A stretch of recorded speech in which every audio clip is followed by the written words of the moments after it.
Vous avez monté le tout à la va comme je te pousse, c'est bien ça? C'est bien ça?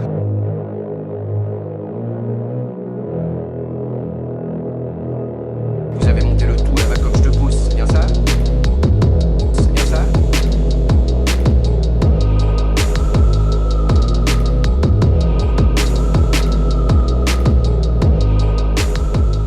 Bonjour et bienvenue dans l'épisode 71 de Faites entrer le film. Salut Doudou. Salut Olive. Et c'est tout. Ouais, trop d'énergie, trop d'énergie.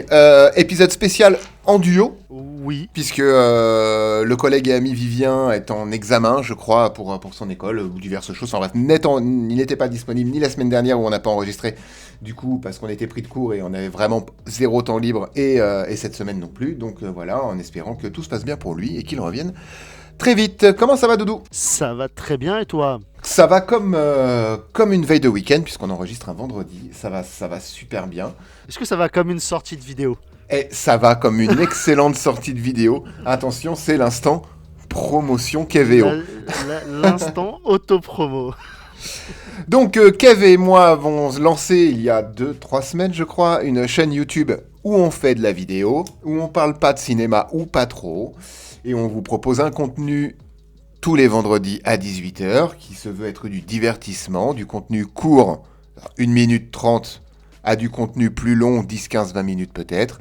Donc le lien est en description, sera sûrement en fiche. N'hésitez pas à vous abonner, parce que ça donne toujours de la force, ça fait toujours plaisir. Il y a un Utip aussi, vous pouvez y aller. Et n'hésitez pas à commenter, liker, et puis tout simplement regarder ces vidéos si ça vous plaît. C'est ça, et partager, puisque je pense que c'est vraiment ça le nerf de la guerre aujourd'hui, pour sortir un peu de se faire connaître, c'est le partage. Donc vraiment, n'hésitez pas à partager sur vos réseaux. Et si vous nous trouvez drôle ici, il n'y a pas de raison que vous ne trouviez pas drôle, vous nous trouviez pas drôle là-bas. C'est ça.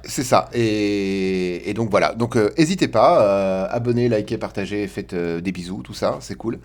Et quant à nous, aujourd'hui, on n'est pas là pour parler de Kev&O, bien que ce soit Kev&O qui anime l'émission, je sais pas où je vais avec cette phrase, mais on est bien là pour parler d'un film. Et de quel film allons-nous parler, Doudou ? Aujourd'hui, on va suivre les aventures de Bruce. Aujourd'hui, on va suivre les aventures de Bruce Willis et toute sa clique. Je peux pas la dire, la faire, la voir, l'entendre. La décrire tout de suite dans un truc très court. Donc on va suivre Bruce Willis et sa clique qui vont et ils sont oh putain la vache. Alors aujourd'hui on va suivre Bruce Willis et son équipe de foreurs qui vont pour sauver la Terre partir dans l'espace. Oh la vache. Ça explose, ça pète. Vont-ils réussir ou pas ? C'est Michael Bay, bienvenue dans Armageddon. Waouh ! Je ne couperai rien au montage, c'est juste épique. Je sais pas. Mais bon, bienvenue dans Armageddon. Exactement, Armageddon, un film de 1998 réalisé par l'ami Michael Bay, dont ce n'est pas la première fois que nous parlons dans l'émission, parce qu'on a déjà parlé de The Rock et Doudou et de moi. Transformers, exactement. Avec en tête d'affiche Bruce Willis, Liv Tyler, Ben Affleck, Billy Bob Thornton, Will Patton, Steve Buscemi, William Fichtner, Owen Wilson, Michael Clarke Duncan, R.I.P. Peter Stormare. Peter Stormare, dont on a déjà aussi parlé, parce qu'on l'a déjà vu dans... William Fichtner. En fait, quand tu regardes bien, il y a vraiment... c'est casting quand même 5 étoiles. Hein. C'est un très très gros casting, avec William Fichtner qui, pour une fois, a un rôle important. C'est pas un second couteau, comme souvent utilisé dans plein de films. Et ce n'est pas un mafieux, comme on a pu le voir, par exemple, dans les Batman, je crois. Ouais, Batman The Dark Knight, c'est le gardien de la banque qui se fait braquer au tout début du film. Non, et puis il a joué aussi dans Prison Break. Et dans Prison Break aussi, exactement. Ouais. C'est un film qui a coûté 140 millions de dollars et qui en a rapporté 553 millions. C'est donc une réussite critique, une réussite commerciale.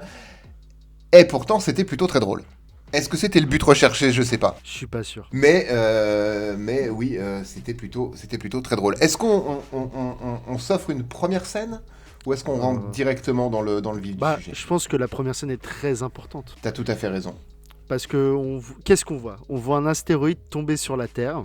On voit la Terre qui comme si elle explosait. Toute la Terre prend feu, mais vraiment toute la Terre. Et après, il y a écrit Armageddon.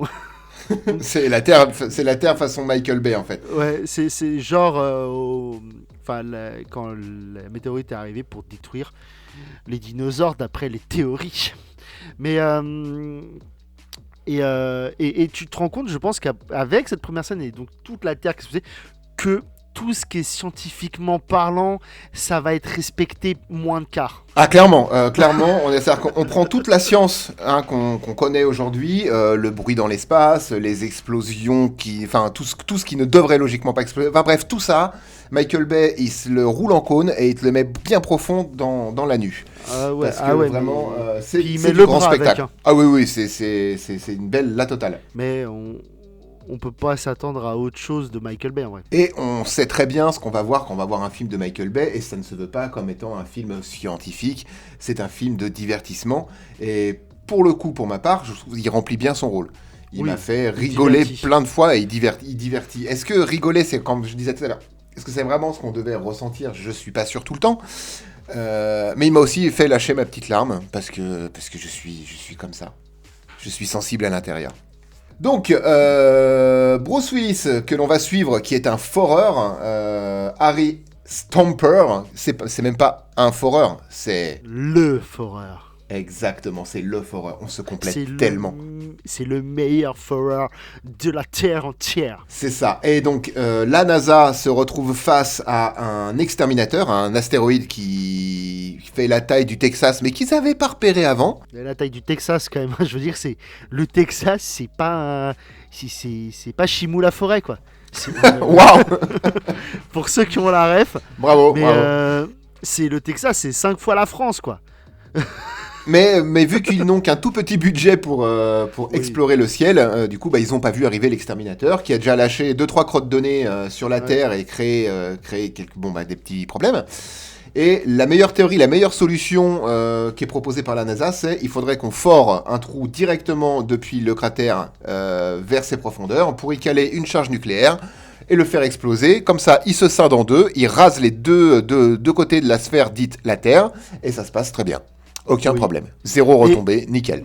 Ce qui est le plus drôle quand même, c'est que donc la NASA, l'agence spatiale et tout ça américaine, donc qui a un budget assez conséquent, elle le voit pas, alors que José dans sa caravane, avec son truc construit avec 2 lentilles, lui il la voit. Exactement. Ça me fait penser vraiment à Independence Day.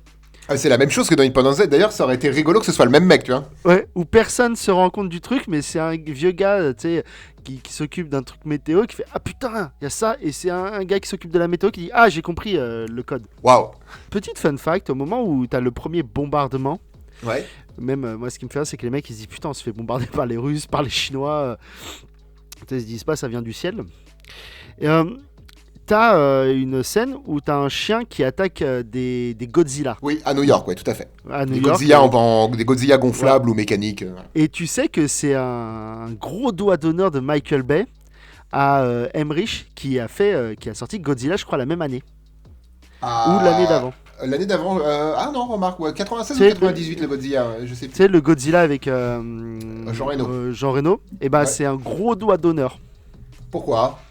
Je sais plus pourquoi, mais il y avait eu tout un truc genre il s'envoyait des pics, genre il y en a un qui tu feras moins bien que moi, et Godzilla n'a pas été un grand succès alors qu'Armageddon si, et il lui a fait un gros doigt d'honneur. Sorti la même année, hein. C'est toi qui avais raison, ouais. C'est 98. Et je trouve ça très drôle. Mais toute cette première scène, cette situation où on se retrouve donc après un éclatage d'une terre préhistorique, on se retrouve à New York, dans Manhattan, etc. Et il y a une pluie de petites météorites du coup, mais qui n'ont pas fondu en entrant dans l'atmosphère, qui s'abattent sur New York, uniquement New York, vraiment que New York. Et ça crée un gros cratère à l'endroit où il y avait le vendeur, c'est Godzilla, le chien et le mec, le propriétaire du chien. Mais à la fin, une fois que tout a explosé, le propriétaire du chien et le chien, tout le monde va bien, c'est bon, ça va. Et tu te demandes comment ça fait, parce que ça fait une belle explosion quand même. Hein. Oui, et déjà, alors, encore une fois, je suis pas sûr qu'un météorite qui s'écrase sur Terre, peu importe l'endroit, ça fasse une explosion. C'est pas c'est pas de la TNT qui arrive sur Terre, c'est juste un météorite. C'est pas... Mais bon, après, on sait pas. Moi, je suis pas scientophile, hein, je sais pas. Non, mais c'est vrai que ça pète pas mal. Hein. Ah oui, ça pète dans tous les sens, ça pète dans l'espace, ça pète partout. moi, il y a des trucs qui m'ont fait vraiment rire. Donc, ça se passe dans les années 90. Tu le ressens, c'est jamais vraiment dit, je crois, la date, mais tu le ressens par l'avancée technologique.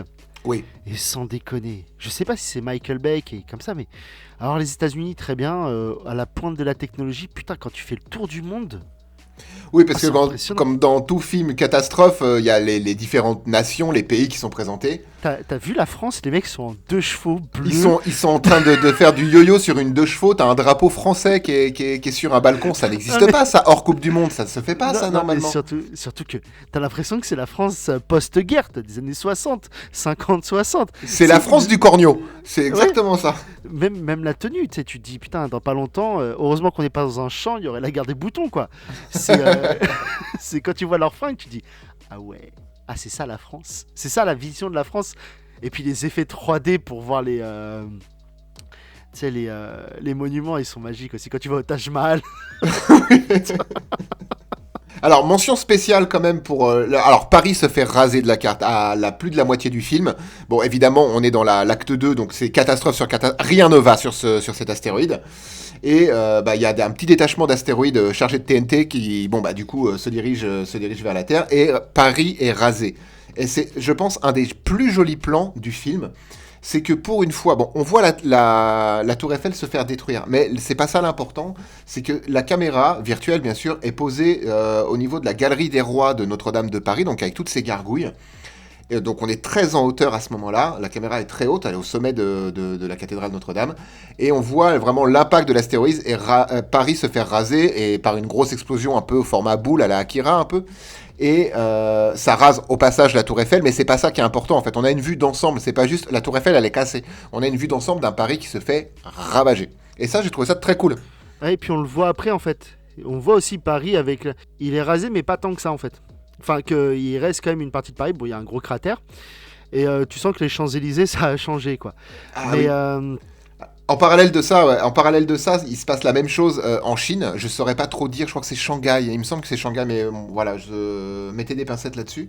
Et il y a des astéroïdes qui tombent. Alors, ils te présentent un peu Shanghai.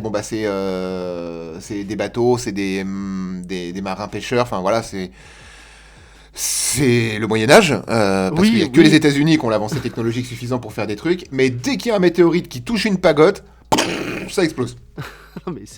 Mais c'est comme quand ça explose dans New York, tu sais, où c'est les voitures qui explosent et qui volent.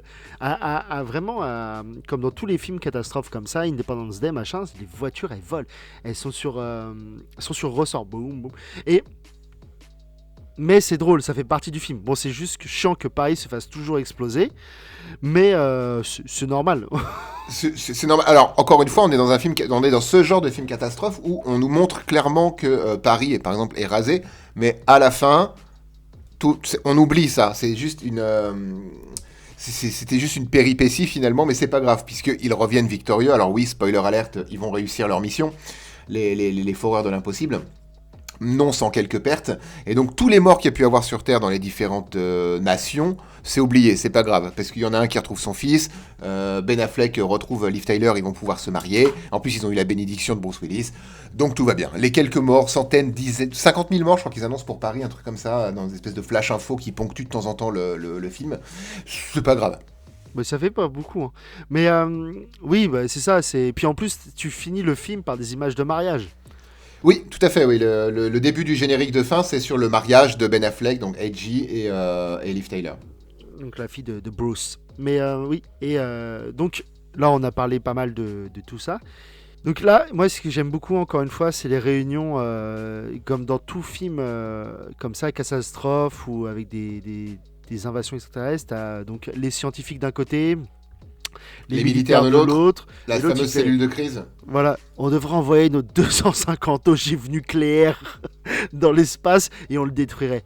Ouais, mais non, vous détruirez pas parce que c'est comme ci, parce que c'est comme ça. Vraiment, moi, je sais pas, hein, je suis pas physicien aussi poussé que ça, mais ça me paraît bizarre cette histoire.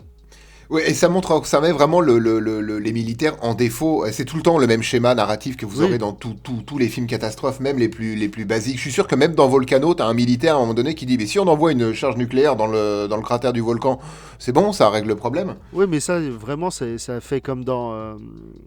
comment ça s'appelle le film là Cinquième élément. Vraiment, ça l'a très bien parodié en cinquième élément, c'est je tire et je pose les questions ensuite. Et bah, Exactement. C'est vraiment ça. Dans tous les films, les militaires, souvent, c'est comme ça. Et évidemment, le général des armées dans ce film est un acteur noir, hein, puisque ça correspond à l'époque aussi. Et c'est comment il s'appelait, Powell, Chris Powell. Enfin, Powell, c'est son nom de famille, je crois. Le général des armées. Enfin, c'était le secrétaire général, ouais. À la défense, ouais, c'est ça. Donc, on a le même arc, le même type de personnage. Ouais, et vraiment. puis c'est pareil, ce personnage-là, il impose du charisme aussi. C'est une masse, il a les épaules larges, il a la mâchoire carrée. Tu sens que c'est un militaire. Et un vrai militaire qui suivra les ordres quand on lui donne, même si moralement parlant, c'est discutable, pas grave. Alors moi, justement, ça me fait rebondir. Le fait que tu utilises le mot charisme, ça me fait penser à l'équipe de Harry Stamper, l'équipe qui va être envoyée par la NASA sur l'astéroïde. Cette équipe est magique. Faut comprendre que dans le contexte du film, à la base, la NASA veut envoyer des astronautes formés par Harry Stamper, donc pendant 10 jours, à forer le cratère. Et Stamper va très vite, Bruce Willis va très vite faire comprendre à la NASA que bon, il y aura pas de joyeuseté chelou. On est juste, les mecs qui vont là-bas sont juste chargés de creuser le puits à 250 mètres de profondeur pour y déposer une charge nucléaire et se barrer. Oui, bon c'est nous qu'on va le faire avec Méga, mon équipe, et c'est parti. Ouais, et puis en plus j'aime beaucoup le truc du l'autre, il lui montre l'espèce de foreuse là, la foreuse martienne. L'engin. Ouais, Et il fait. Je connais ça parce que c'est moi qui l'ai conçu. Et là tu fais ouais mais bon vous avez pas les droits sur les brevets, tu s'en fous de tout ça. L'autre il te dit qu'il a conçu un truc, tu te dis putain mais t'as le temps dans ton métier de tout ça, trouver du pétrole, concevoir des engins lunaires et tout ça. Mais vraiment oui c'est et puis après le point fort de ce film c'est vraiment ça aussi c'est cette équipe. L'équipe est incroyable. Parce que l'équipe quoi est qu'il se incroyable. passe tu commences, il y en a pas, enfin tu te souviens de tous les mecs à la fin. Sauf un peu... moi, il y en a un, je m'en souviens pas... Tu t'en souviens pas très bien, pourtant c'est un des survivants. C'est un des mecs, tu sais, carré, qui ressemble à un russe, avec les cheveux noirs. Oui, voilà, Vraiment, c'est ça. Je suis d'accord. Ouais. C'est le seul que, tu sais, qui a pas... il n'est pas développé, en fait. Non, il n'est pas développé. Je veux dire, A.G. Ben Affleck, c'est la romance avec la fille de Bruce Willis. C'est son fils plus ou moins spirituel. C'est un peu son fils spirituel et donc ils sont en querelle perpétuelle parce que A.G. C'est un peu une tête brûlée. Et puis il veut s'émanciper surtout, il veut montrer, il veut lui prouver qu'il est capable, même si des fois, comme tu dis, c'est une tête brûlée donc il va faire des erreurs. C'est ça. Il y a le père de famille, on comprend, il y a le père de famille qui n'a plus le droit d'approcher son fils, et son fils ne sait, mais c'est un petit enfant, il doit avoir 4 ans, ne sait même pas qui est son père en fait, il y a lui. Accessoirement c'est le bras droit de Bruce. De Bruce, c'est ça. On a la carotte, c'est le gars qui joue dans Les Ailes de l'Enfer, c'est Steve Buscemi. Mais lui, il a vraiment une gueule. Ah lui, il a une gueule et il jouera perpétuellement le même rôle, je pense. Hein, et puis, oui, mais là encore une fois, sauvageon un peu psychopathe. C'est un pervers. C'est un pervers parce que voilà, mais c'est un mec qui a. J'aime bien parce que t'as des gars qui sont à la NASA, donc qui bossent sur ça, et lui il arrive, il te dit qu'il a un double truc au MIT, il leur montre que leurs calculs sont faux en moins de 5 minutes. Voilà, c'est le mec pervers, mais avec une intelligence incroyable. Comme le dit Bruce Willis à peu près en ces termes, je suis le meilleur parce que je travaille avec les meilleurs. Après, t'as Owen Wilson, donc le cowboy, le beau gosse cowboy. T'as donc John Caffey. John Caffey, Michael Clark de Duncan. Qui lui impose du charisme. Hein. Il soulève des énormes tuyaux à bout de bras sans aucun problème. Avec son petit slip en léopard. Tout va bien. Et donc cette bande de bras cassés, quand on le remet dans le contexte de la NASA, il y a même un des ingénieurs de la NASA qui dit c'est déjà un miracle qu'ils aient survécu jusqu'ici au moment de passer les tests où on demande aux ingénieurs NASA et au personnel médical, on leur demande est-ce qu'ils sont aptes à aller dans l'espace et est-ce qu'ils vont survivre. Et c'est déjà un miracle qu'ils aient survécu jusqu'ici parce que les mecs, la plupart sont dopés ou alcoolisés, souvent au dernier degré, beaucoup de drogues chimiques aussi pour certains. Enfin voilà, c'est des excentriques dans leur vie à l'extérieur. Par contre, c'est les meilleurs dans leur domaine. Ouais, et encore, tu sais, même quand t'as Harry Stamper qui est avec un fusil à pompe, tire dans une... quand il au est tout début du film. Ouais, il tire sur sa plateforme pétrolière. Donc tu te rends compte que les mecs, alors ça a beau être les meilleurs, c'est les meilleurs, mais pas tout le temps. C'est en ça que le personnage de Bruce Willis, il est peut-être un peu difficile à cerner, parce qu'il a un côté, comme il nous est présenté au début du film, tête brûlée jusqu'au bout. C'est-à-dire, il comprend au début du film, il trouve en fait sa fille dans le lit de AG, en fait, de Ben Affleck. Et donc il se met à pourchasser Ben Affleck sur la station pétrolière sur laquelle ils sont, mais il le pourchasse à coups de fusil à pompe. Normal. Situation normale sur une station pétrolière, tout va bien. Du coup, après, quand tu vois qu'il dirige ces mecs et que les mecs le respectent à balle, tu vois, et que au début, on te le présente comme une tête brûlée, et finalement, c'est une tête brûlée qui a quand même la tête sur les épaules. C'est un peu particulier en fait, mais on sent que le mec c'est un baroudeur et il sait ce qu'il fait, et quand il a pris un engagement, on va creuser ce puits, on va l'emmener à 250 mètres de profondeur avant la deadline, parce qu'évidemment une fois sur l'astéroïde ils vont avoir une deadline, ils ont 6 heures pour forer et déposer et repartir en navette, sinon après l'astéroïde sera trop près et même si ça explose, l'astéroïde rentrera quand même en collision avec la Terre. Oui, parce que pour le plan vite fait, il est censé faire péter l'astéroïde qui va se scinder en deux. Une partie va passer au-dessus de la Terre, une autre partie en dessous. Enfin, si on voit d'un plan de 2D, hein, parce que... Parce qu'il n'y a pas de dessus et il n'y a pas de dessous dans voilà. l'espace. Mais en gros, ça se pète, ça s'écarte, et la Terre passe entre les deux morceaux d'astéroïdes. Mais en parlant de ça, moi j'aimerais qu'on parle aussi d'un personnage très important qui est l'astéroïde. L'astéroïde en lui-même, t'as l'impression par moment qu'il a une conscience, ce truc ? Bah, vraiment, oui, parce que déjà, la première fois qu'on le voit, il est auréolé d'une espèce de fumée bleue. Bleu verdâtre, autour de c'est lui, très ouais. bizarre. Ouais. Et ça, c'est un truc vraiment que normalement tu vois sur des vaisseaux extraterrestres. Ça. Là, c'est comme s'il avait une aura. Oui, il a une espèce d'aura, et puis, j'allais dire, on l'entend crier. Mais c'est pas ça, mais en fait, dans l'espace, il n'y a pas de son, mais là, il y a une espèce de vrombrissement qui l'accompagne en permanence. Et donc, ça le rend presque organique et vivant, alors que c'est qu'un caillou composé majoritairement de fer, en plus. Oui, et comme une fois, au bout d'un moment, ils vont commencer à le forer, il va y avoir une pluie de météorites sur le météorite, ce qui n'est pas forcément très possible. Et les mecs vont te dire, en même temps, normal qu'ils nous attaquent, on essaie de le détruire. Donc, oui, ils le rendent vivant, même dans le dialogue, en ouais, fait. Ils le rendent vivant. Tu te rends compte que il a peut-être quelque chose de vrai, de là. C'est ça. Alors après, par contre, une fois sur l'astéroïde, c'est la comment dire, c'est festival. C'est festival, ah oui. C'est festival parce que bon, déjà on nous le dit, hein, c'est droppé comme ça au cours d'une conversation en réunion de cellule de crise à la NASA. Vous inquiétez pas, il y aura un apesanteur. Vous pourrez marcher normalement sur l'astéroïde. Ok. Oui, c'est grâce à vos combinaisons. D'accord. Les mecs ils leur disent, on a créé une combinaison exprès, ce qui fait que vous ressentirez pas de l'apesanteur. Et ce qui fait que d'un point de vue du scénario, c'est plus facile pour nous à gérer en fait. Oui, sinon, c'est clairement ça. Sinon tu peux pas. Hein. Et même là encore, hein, sur l'astéroïde, entendons-nous bien, quand ça explose pour de vrai. Hein, et ça explose souvent, oui. Ça explose pas. Alors quand ils forent, ils vont tomber sur des espèces de poches de gaz bleuté. Enfin bref, ça, peu importe, on peut trouver ce qu'on veut sur un astéroïde, ça me choque pas. Et c'est encore, il y a du gaz qui s'échappe, ça explose. Admettons, d'accord.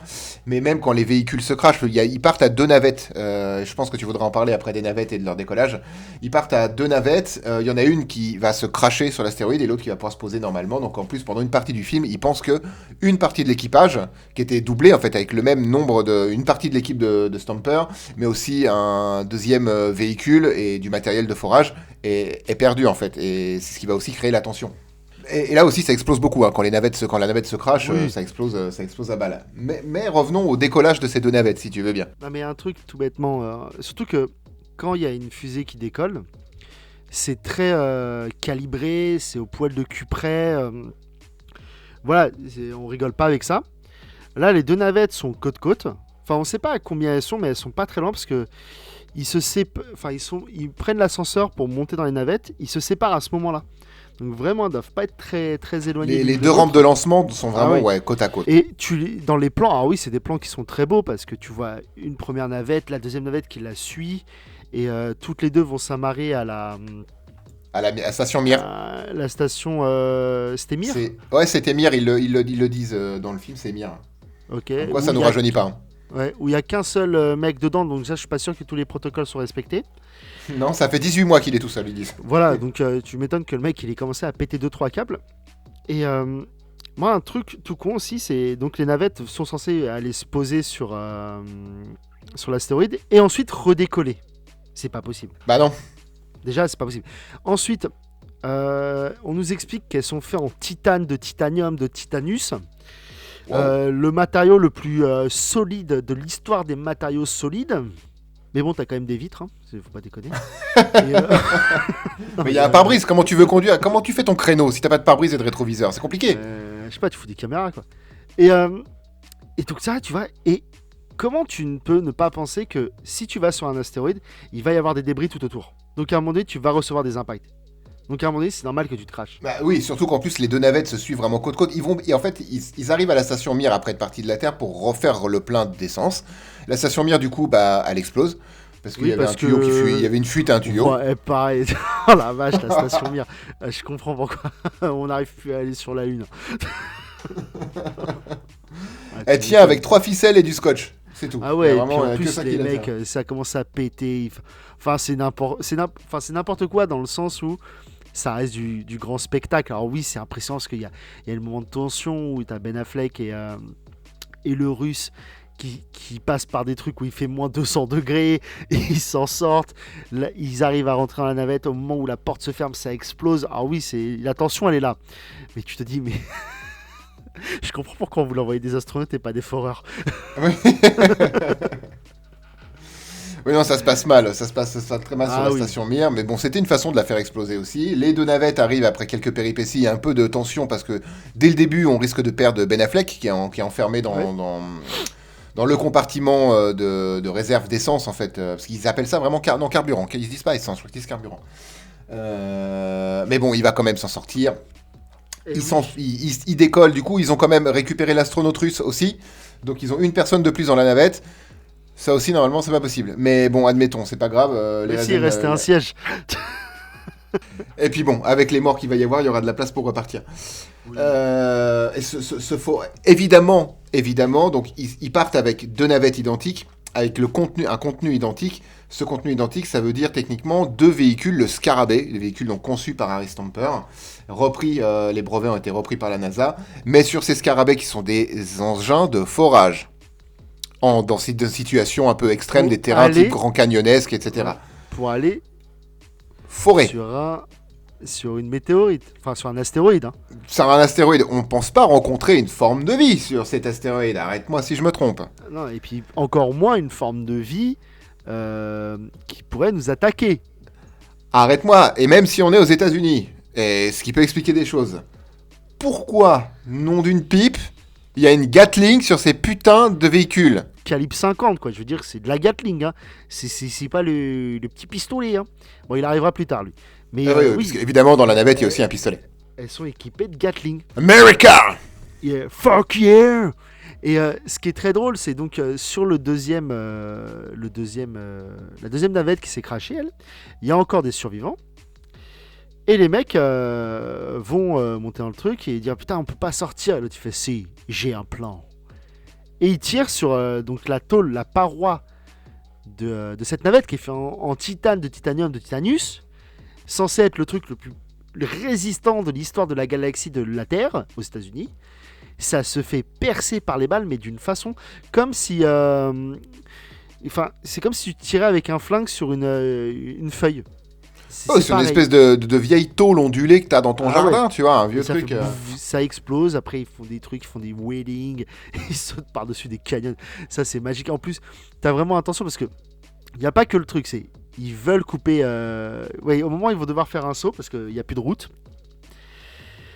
Pour faire ça, il faut couper les moteurs. Sauf que il fait trop froid, donc on peut pas couper les moteurs, il faut les couper manuellement à l'extérieur du truc. Donc il y a le russe qui sort, et pareil, et lui il fait des tours et des tours sur le truc, parce que ils vont réussir, ça va sauter, il faut rallumer maintenant, sinon on n'arrivera jamais à atterrir, on partira sur la Terre dans le Scarabée. C'est pas un bon plan. Ça me semble léger comme plan. Même s'il est en titanium de titanium, quoi, comme la navette quand même. Ouais. Et donc c'est magique en fait, c'est quoi qu'il se passe, il y aura toujours une solution. C'est ça. Dans l'idée, et là du coup, ça m'échappe un peu, c'est-à-dire qu'ils vont utiliser la non-pesanteur, l'absence de gravité, pour faire planer le scarabée et enjamber, par l'intermédiaire d'un grand saut, d'une propulsion en tout cas, un Grand Canyon, et rejoindre la première équipe où il y a Harry Stamper, etc., qui galère en plus à creuser, à forer. Mais on nous a dit juste avant qu'il y aurait quand même une forme de pesanteur sur, au-delà même de leur combinaison. Il y a une forme de pesanteur sur certains stéroïdes. Du coup, il y en a ou il y en a pas? Scénario. Parce que moi, je veux bien que ça explose, je veux bien qu'on mette des Gatling partout. Mais à un moment donné, respecte ta propre loi, film. Non, mais c'est même pas ça, c'est que les mecs ils disent pour forer, ça prend tant de temps pour forer tant de mètres. Et en plus, ils sont sur un matériau qu'ils connaissent pas. Les gars, au bout d'un coup, il fait bon, on doit être à 40 mètres là. Tu fais non, on a fait 17. On est à 17, on est à 17 mètres alors qu'il devrait être, il devait en être à 60 à peu près. Ouais, donc Sachant ça va, que le ratio il est pas fou. mais Harry Stamper a fait une promesse Ouais. à un moment donné. Bien sûr, c'est la promesse des papas.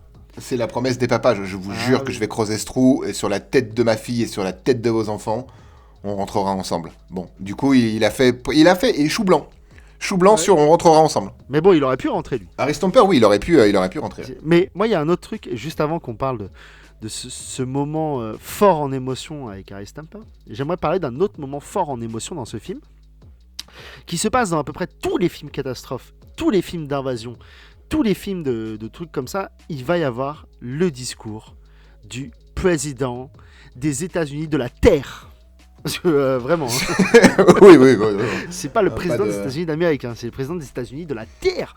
Mais Parce que- celui-ci, il est pas hors champ d'ailleurs? Non, on le voit face cam Non. ou il est hors champ? Non, il commence, tu le vois 2-3 fois quand il fait son truc, Son mais tu sais, allocution.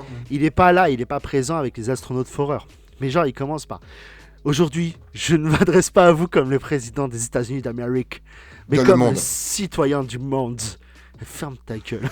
Déjà, j'avais envie de lui mettre des tartes, parce que si vraiment vous voulez me voir sortir de mes gonds à un moment donné, écrivez dans les commentaires « Citoyen du monde ». Ça m'énerve au plus haut point. Non, mais, et le pire, c'est qu'il te dit ça. Et il n'y a rien à dire. Ce genre de discours, c'est quand même impactant. T'as toujours un petit frisson. C'est galvanisant, en fait, ça te galvanise. T'as la musique, t'as Stamper et sa troupe qui avancent avec leur tenue orange. Avec ralenti. une espèce de petits ralentis et tout. T'as vraiment... En plus, t'as tous les pays du monde, genre avec... Ils ont tous pas de télé. Ils ont des radios. Oui, Ils ont des radios. ça va. Parce qu'on est aux États-Unis dans presque les années 2000, dans le reste du monde dans les années 50, d'accord? Il manquerait plus que les Français ils écoutent du Edith Piaf, et c'est bon. Et t'as l'autre, il fait oui, nous allons combattre pour détruire le terre de la France, du monde, de la terre. Et tu te dis, non mais c'est d'un ridicule. Surtout que, un truc tout con, je me suis fait la remarque, c'est que, ok, la NASA a vu ce stéroïde qui va venir nous éclater la gueule.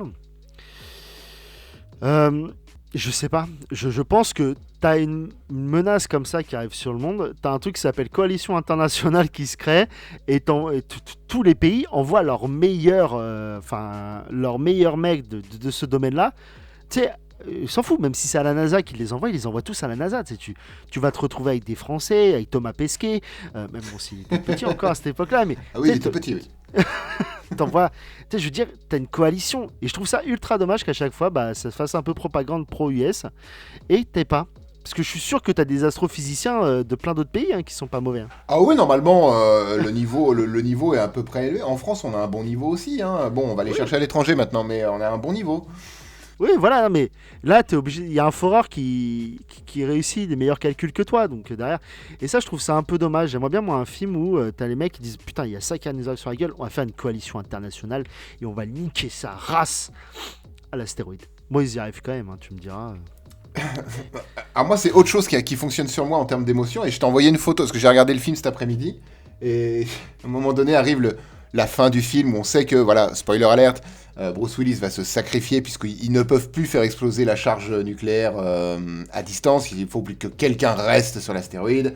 Du coup, il tire à la courte paille. C'est Ben Affleck qui est normalement qui a tiré la plus courte paille, mais c'est l'amoureux de la fille de... Ils vont les Bruce Willis. chercher où, ces câbles? Je sais pas, c'est peut-être les câbles de la charge nucléaire, je sais pas trop. En même temps, ils sont dans une navette, il y a des câbles, ça va. Il y aura, Ouais, plus bah, de- vas-y. On peut il y aura couper pas de celui- clignotant. Il n'y aura Ouais, pas de on peut- clignotant, c'est pas très grave. On peut couper celui de l'autoradio, c'est pas très grave. Est-ce que dans un vaisseau, on parle d'autoradio ou de vaisseau radio, du coup? Ah, peut-être. Ah. Hmm. Bref, il y a le Répondez discours. en commentaire à cette question. Et Bruce Willis, évidemment, se charge d'emmener Ben Affleck dans le trou, en tout cas sur l'astéroïde, une dernière fois par l'ascenseur qui fait navette astéroïde. Et au dernier moment, il lui débranche l'air de sa combinaison, le refout dans l'ascenseur, puisqu'il est hors de question que ce soit le futur mari de sa fille qui se sacrifie, mais bel et bien lui, qui a suffisamment vécu en tant qu'homme. Et là, s'ensuit un discours du je t'ai toujours considéré comme mon fils, blablabli, blublu. Et ben j'ai envoyé une photo à ce moment-là de mes petits yeux à Kevin, qui était tout embué de larmes, J'ai dit, t'es constipé ou quoi je comprends pas. alors que j'étais pas aux toilettes. C'est quand même incroyable. Non, t'étais devant notre fond vert. Exactement, j'ai regardé le film sur grand écran dans le studio, puisque bon, non, on n'a pas d'argent, c'est pas vrai. Mais j'étais au studio d'enregistrement, ouais, qui se trouve aussi être chez moi, donc du coup ça va. Mais moi, ce genre de truc, la combinaison en fait, musique un peu héroïque, etc., jouer à la cornemuse, c'est important l'instrument. Et par-dessus, ce genre de discours plutôt bien interprété, parce que Bruce Willis a des jolis yeux et qu'il y a beaucoup de plans sur ses yeux, ça fonctionne à chaque fois chez moi. Je me fais avoir comme un bleu à chaque fois. Donc si vous voulez me faire pleurer, venez jouer de la cornemuse avec des yeux bleus. Normalement, c'est bon. Ah, moi, maintenant j'y pense, j'ai envie de pleurer. Non, mais t'as raison. Enfin, moi, ça me touche moins. Parce que je crois que j'aime pas trop Ben Affleck. Oui, mais t'aimes bien Bruce Willis. Ah, je kiffe Bruce Willis. En plus, Ah, c'est bah là, oui. j'ai vu qu'il était atteint de démence. Oui, là, ouais, j'ai vu un article, ouais, j'ai vu l'article Je suis comme quoi, un ouais, peu la triste. démence, comme c'est une triste fin pour un bon pépère. Sachant que, tiens, en parlant de Bruce Willis, à la base, Sylvester Stallone avait été envisagé pour le rôle d'Harry Stamper. Et bah, ça aurait beaucoup bien marché. Oh la vache, trop de Oui. syllabes dans cette phrase. Schwarzenegger aussi avait été approché pour le rôle d'Harry Stamper. Ça aurait beaucoup moins bien marché. Et Mia Jovovich pour le rôle de Grace, mais elle a décliné. Ouais, parce qu'elle allait pas sur. C'est elle qui devait détruire le. Bah, normalement, elle allait sur l'astéroïde, elle tapait un foot, et bon, après, elle gagnait, quoi. Avant d'aller tuer les grosses bébêtes qu'il devait y avoir de cachées sur l'astéroïde, parce que c'est obligé. Bah oui. Non, mais ça aurait beaucoup moins bien marché, je pense, avec Stallone ou Schwarzy, parce que l'avantage de Bruce Willis dans ses films, c'est qu'il a un côté vulnérable, il a un côté humain, il a un côté un peu Monsieur Tout le Monde. C'est ça, ce n'est pas Avec du charisme. Il est pas Mais- bodybuildé, en fait. Voilà, c'est ça, c'est pas un. Waouh. Il y a eu c'était un éternuement à la Michael Bay. Eh ben, ce que je te propose, Doudou, sauf si t'as d'autres choses à dire, c'est qu'on aille tranquillement vers les conclusions. Ouais. Ça me Allons-y. semble pas mal. Gaiement. Eh bien, ta conclusion sur Armageddon, mon cher. Alors, comme vous avez pu l'entendre, j'ai été un poil taquin avec Armageddon en pointant du doigt un peu tous les trucs qui vont pas trop dans le scénario, dans les explosions, tout ça. Mais, ouais, j'ai été un peu taquin, mais non, en fait, c'est un film que j'aime beaucoup. Bon, il dure quand même 2h20. Mais il n'y a pas de. Le rythme est assez soutenu tout le temps. C'est plaisant. Les personnages sont attachants. Même si. D'un point de vue moral et de loi, il y en a deux, trois qui devraient aller en tôle quand même. Mais non, cette équipe, on l'aime. On a envie de la suivre. On aimerait qu'il y ait un 2 avec la même équipe, mais c'est pas possible parce qu'ils sont tous quasi morts. Mais. Non, moi c'est un film que j'aime beaucoup, que j'apprécie voir et revoir. Et donc foncez, hein. C'est du spectacle. En plus on peut regarder ça avec les enfants. Oui, sans problème. Donc allez-y, foncez. Et toi, Merci. Oli Oui, Olive, comme tu veux. Eh ben, oui, bah comme toi, hein, c'est un film grand spectacle. J'ai moins pointé du doigt les petites choses qui allaient pas, quoique un petit peu quand même, j'ai été taquin. Mais ça fait partie des classiques que j'aime bien revoir, même si je connais le film par cœur. C'est un divertissement, il faut le prendre comme tel, et vous passerez forcément, je pense, un bon moment. Le seul truc, moi, qui me gêne un peu, ou qui n'a pas forcément sa place, surtout quand on sait pourquoi ça a été mis là, c'est la romance entre Ben Affleck et Liv Tyler. Alors, c'est très plaisant de voir Liv Tyler, mais on aurait pu l'enlever. On économisait 20 minutes de pellicule, hein, déjà, de fait. Parce que mis bout à bout, toutes les scènes de Liv et Ben Affleck, ça fait à peu près ça. Mais surtout, ça ne va nulle part, ça ne sert pas à grand chose, à part à construire un peu le personnage de Bruce Willis et le côté côté paternel un peu dominant.